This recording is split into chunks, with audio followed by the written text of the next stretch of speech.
Naku po, ito na ang kinatatakutan natin.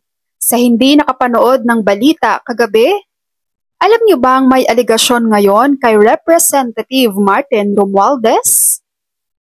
Ang perang galing sa ayuda program ng gobyerno, kabilang na po yung napaka-controversial na akap ngayon or ang ayuda sa kapos ang kita program ay pinalalabas daw na galing mismo sa sariling bulsa ng ilang mga kongresista habang umiikot sa bansa kasama si Martin Romualdez. Ay naku naman, gaano kaya ito katotoo? Ang mga aligasyon na ito ay nanggaling mismo kay Baguio City Mayor Benjamin Magalong. Galing daw sa kanilang pinaka-reliable source. Ang alegasyon ni Baguio City Mayor Benjamin Magalong, lantaran daw ang pamimigay ng pera ni House Speaker Martin Romualdez sa mga kongresistang kasama sa kaniyang mga lakad. Ang pera mula umano sa iba't ibang ayuda program ng gobyerno, kabilang na ang kontrobersyal na AKAP o ayuda para sa kapos ang kita program. Nasilip daw nila ito sa mga reliable sources na napasama na sa mga lakad ni Speaker. That's about 21 million. Kung nakaapat ka ba naman na sortie, 21 times 4. That's at 84 million pesos. Ilan yan? Ilan yan sumasama? Nung nalaman ng mga ibang congressman na meron pala yan, nagsamahan na lahat.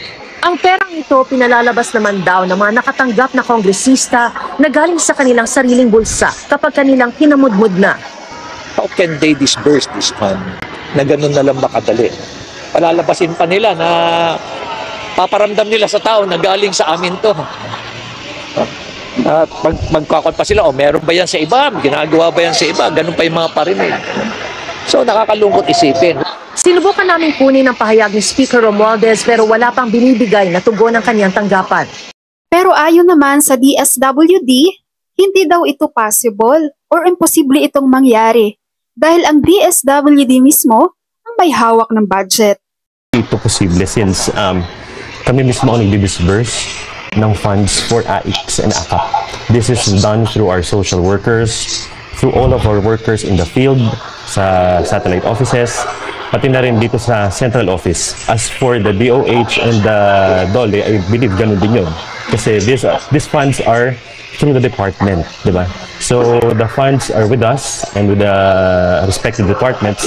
Pero aminado silang naaalarma sila kung nagagamit man ang pangalan ng programa para sa pamumulitika. So we insulate our programs, as we have mentioned time and again, from politics. So wala kaming kinikilingan ng politician. Si Congressman Joey Salceda, wala raw alam tungkol sa sinasabi ni Magalong. Hindi ko alam. Hindi ko alam kasi hindi pa ako sumasama. Sabi ko, sabi ko. May sarili ako. Pero yung pinamudbud doon, yung galing kay Speaker. Pero hindi sa akin. Yung bigas, galing pa lang kami kay Christine. Typhoon Christine. Timing naman na nandun si Speaker. Tiniyak naman ni House Appropriations Committee Chair at ako Bicol Party List Representative Zaldi Ko na ang AKAP ay malinis at walang bahid katiwalian. Sa isang panayam idiniin ni Ko na ang AKAP ay hindi pork barrel dahil ang Department of Social Welfare and Development o DSWD ang humahawak ng pondo at tumutukoy ng mga benepisyaryo. Nakakabahala yung ganito, di ba? Kasi paparating na ang eleksyon, guys. Ilang buwan na lang. Ang mga tao pa naman, ang bilis makuha ang loob, basta nabigyan ng pera. Okay lang sana kung yung pera is galing mismo sa bulsa nila, o galing mismo sa kanilang taus-pusong pagbibigay.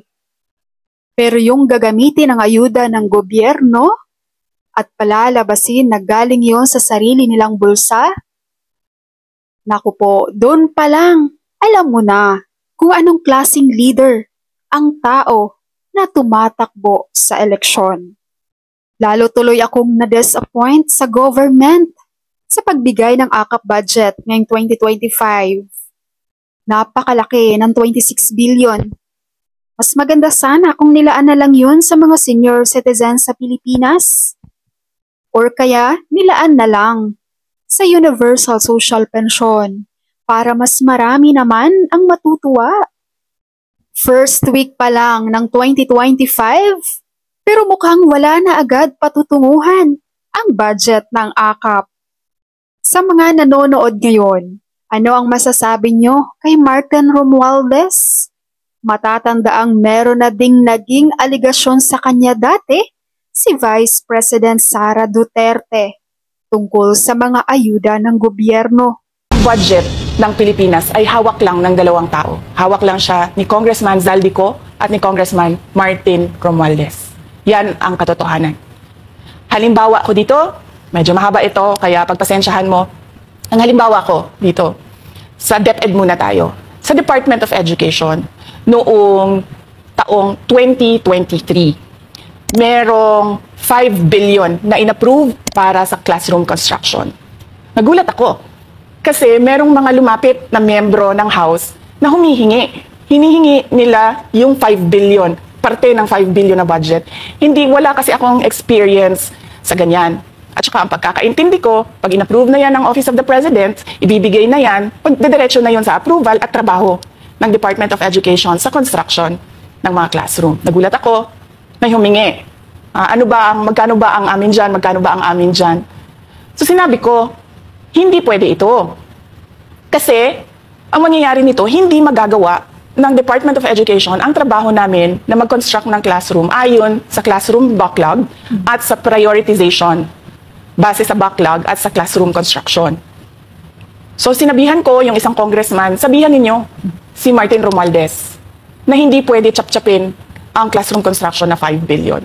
Kaya kung makikita ninyo sa budget proposal na approved ng Office of the President, 5 billion yon. Pero nung lumabas yung GAA o yung budget approved noong 2023, naging 15 billion siya. Dahil hindi nga ako pumayag na kunin yung 5 billion, dinagdagan nila ng 10 billion yung classroom construction ng Department of Education. Yung 10 billion na yon hindi kontrolado ng Department of Education. Controlled yon ni Congressman Zaldico at Congressman Martin Romualdez.